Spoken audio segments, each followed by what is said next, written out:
my friends, thanks for tuning in today. It's been a while since I have explored e.l.f.'s website and come up with some new things to try, but that's what I have to share with you in this video. If you enjoyed this kind of video, please give it a thumbs up because that really helps my channel get found on YouTube, so I appreciate that so very much. We've got some really random things in this haul. Some of them are like brand new, just some things that I absolutely had to try, and then some others are things that are really, I think, down deep under the radar on the website that I've missed out on for some time. So let's dig in. The first thing that I got, I love the Holy Hydration line, first off. Their Holy Hydration, just regular moisturizer. They have it in regular and fragrance-free. I have the fragrance-free up here and I rotate that in as a morning moisturizer. It's rich. It's honestly much richer than you would expect a face cream of that price range to be. I also have one downstairs and I have the eye cream. It's a really solid line of skincare stuff. And I noticed they had one now with SPF 30 in it. And I thought, oh, that'll be a nice way to sort of combine those two steps instead of always having to reach for the separate SPF. I really don't have any nice rich creams like this that also contain the sun protection. So this is SPF 30.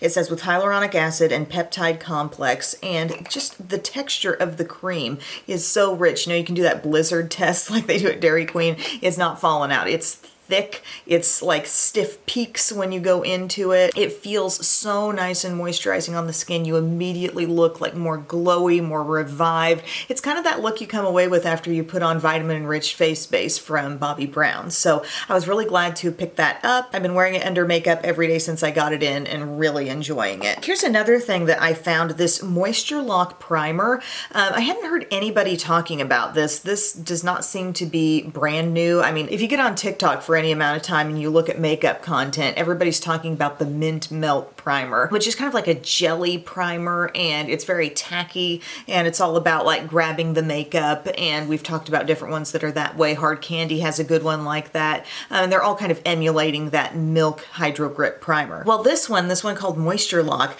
is kind of different. It's very, very rich and thick and moisturizing, and it's white and creamy. I've been wearing this the last few days, and it's like another layer of moisturizer, except maybe a little smoother. But if you have dry skin and you're looking for one of the most rich feeling primers ever, like that's the word that comes to mind with this, rich. Very nourishing. It might be the kind of thing even you just apply as like a little extra around areas where you might tend to see more dryness. Maybe it's between the brows for me, forehead, and under the eyes, and so I use a little bit of this in that area. I don't know, but I like it, and my makeup has been wearing quite well on top of it, but that was something that, again, not brand new, but more flying under the radar for me from e.l.f. Let me know if you've tried that. The Jelly Pop line has been kind of revived. I think I mentioned in a video called Haul Ready in My Collection, sort of an anti-haul based on the fact that some of the things I was interested in I already had.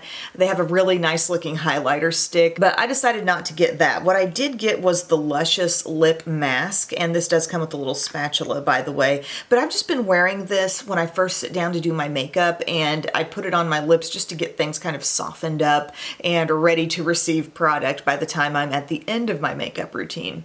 It does smell really good, very fruity, kind of a berry watermelon type scent, and we are talking kind of a transparent gel. It doesn't give off really any color to the lips. It's not over the top thick. I guess it depends on how much you want to put on, but I just go with a thin layer at the start of my makeup routine, and it feels really good on. Or this could be a nice overnight lip treatment. Even though it has that jelly look, it's not sticky on the lips. It's very, very comfortable. So yeah, I like that. I'm not necessarily seeing it as a, wow, you can't find this anywhere else type of product, you know, because ColourPop has those really great lip masks too. Of course, Laneige if you want to spend a higher price tag, but it's good. It's a quality product. Let's see, what else kind of skincare related? Oh, the Holy Hydration Sleeping Mask, brand new thing. Along with that SPF moisturizer, it definitely caused me to, you know, follow through with this haul and get this stuff.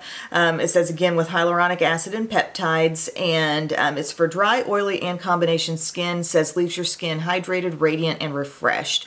And for how to use it, it says apply as the final step in your skincare routine. To use as a rinse-off mask, leave it on for 10 to 15 minutes and rinse. So texture-wise on this, a thick white white cream. Really has a nice richness.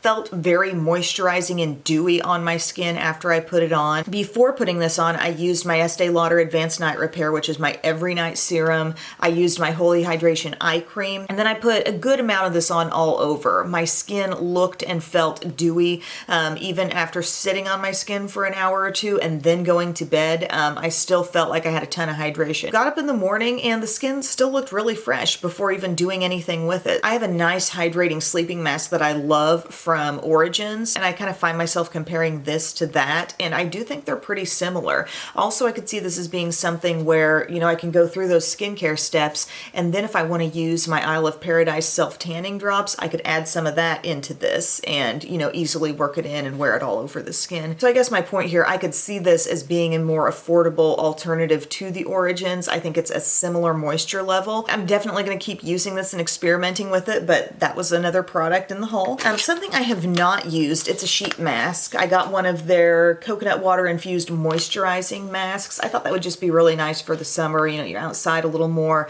Skin can dry out a little bit more in the summer, and it says Skin Paradise is closer than you think. And it just contains one sheet mask. So I thought, let's try it out. If I like it, you know, it's e.l.f. I might get these more often if I really enjoy it. A couple of makeup things, you guys. Camo concealer in white, pure white. So if you keep up with my videos, you know where this is coming from, because I did that video on the Besame Marilyn Monroe collection. And within that collection, there was a pot of this white opaque cream, and that was used in various spots on the face to brighten up. One key area was like going from the outer corner of your eye and up to the temple, and it was like so brightening, and it really made an impact. And I do have a few things that I continue to experiment with because I'm trying to lay my hands on something that's just perfect for that step, because that Besame Marilyn collection, you get it as a boxed deal, and not everybody wants to have everything in the collection. So I've been playing around, and then I'm like, oh my gosh, e.l.f. makes a pure white. And so I've played with this a little bit in brightening too. Like today, I'm actually wearing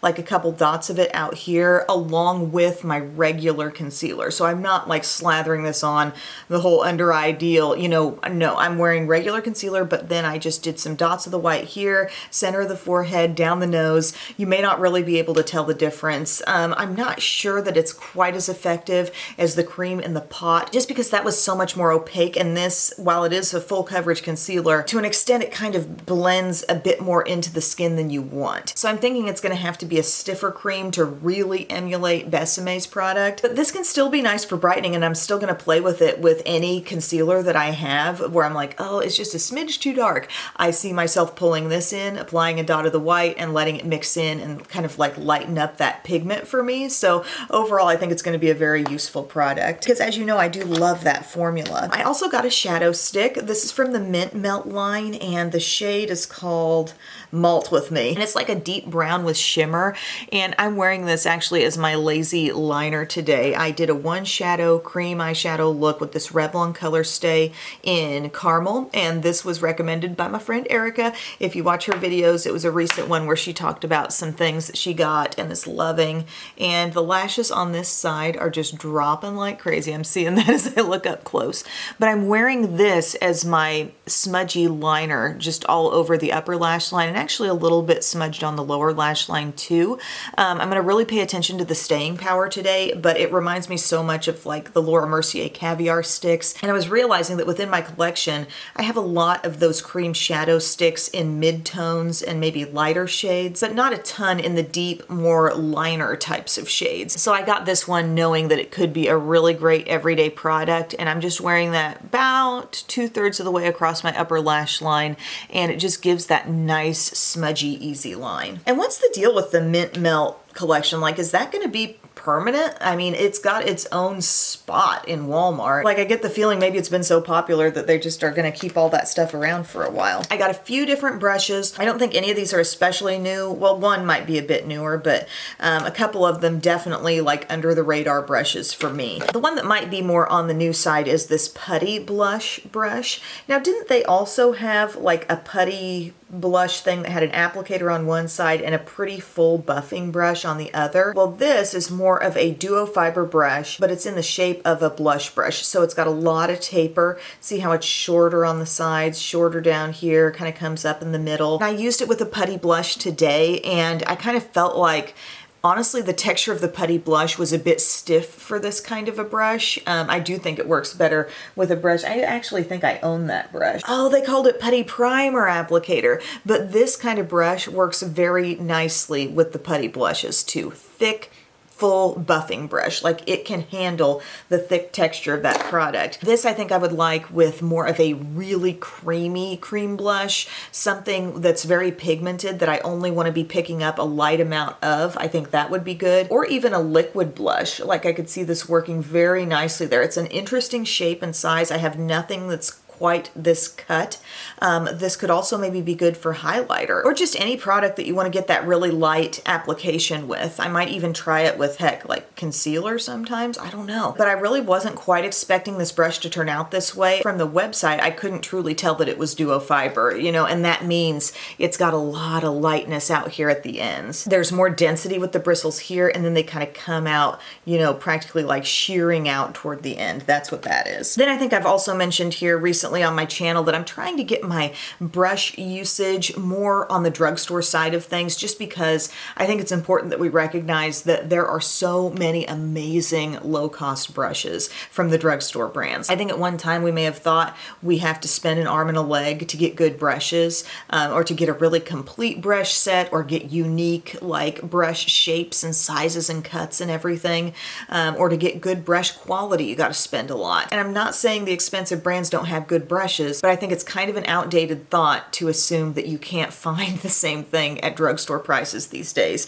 So when I saw that e.l.f. had an angled buffing brush, I thought, oh my gosh, this is really coming for, like, you know, the Sigma brushes that are like this. I wish it was a little more of a drastic angle. Like, I can kind of get it, you know, forming that way so you can see that angle, but it's a very full brush, and this is really nice for full coverage foundation. By that I mean getting a full coverage application of whatever foundation it is you're using. You might be wearing a really thin like BB cream or something, but you apply it with this brush and you're going to give it its best shot of having full coverage. I like that little bit of an angle. Again, I think it would be cool if it was a bit more of a drastic cut, but that angle is nice for kind of stamping around this area, you know? And it's just very soft, super dense. I really can't complain about it. I think it's a nice one to have in the collection. And also, they have this one called triangular buffing. Okay, this is super subtle in its cut. I don't know if you can tell. It looks like a teardrop shape.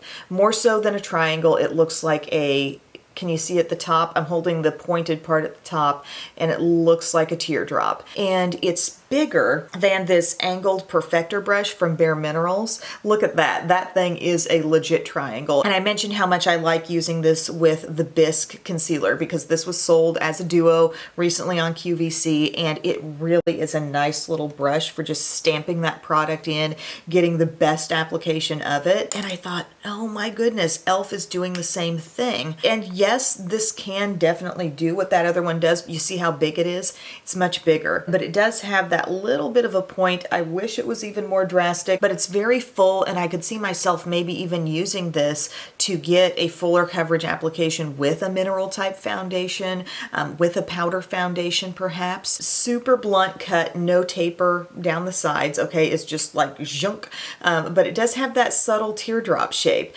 And this is one of those things, again, I think it's been on the website forever and I have not seen it. So for me, it's always fun when those kinds of finds happen. By the way, what's going on with the hair today? It's just like, I didn't take the clip out because I thought it looked pretty at the start. Now it just looks like it's fallen down. But yeah, I like my makeup today. I think it all turned out well. I'm using Teddy Bear lipstick from Milani, and it's so pretty. I'm wearing one of the other colors in my little Walmart tank top that I love. It's got the pocket. It's not a real tight fitting tank, but it's just very like comfy. I ordered several other colors of that on their website, so this is one of those. But I'm just really excited excited about what's coming up next on my channel. I've got, I won't tell you the brand yet, but I've got a brand where I'm feeling like, oh my gosh, where have I been? Like, it's a really good brand and I haven't messed with it at all until now, and I'm really excited about it. Also, I did look into Bobbi Brown's new makeup brand, the Jones Road, I think it's called. Yeah, I got a few things from that line that I'm playing with, trying to understand a little bit. So yeah, exciting days in the makeup room. I need to put these things back now so I remember where they are. But thank you guys so much for watching. I hope you're having a great day. I'm sending you all a big hug. I wish I could hug you in person. I love you and I will see you soon. Bye.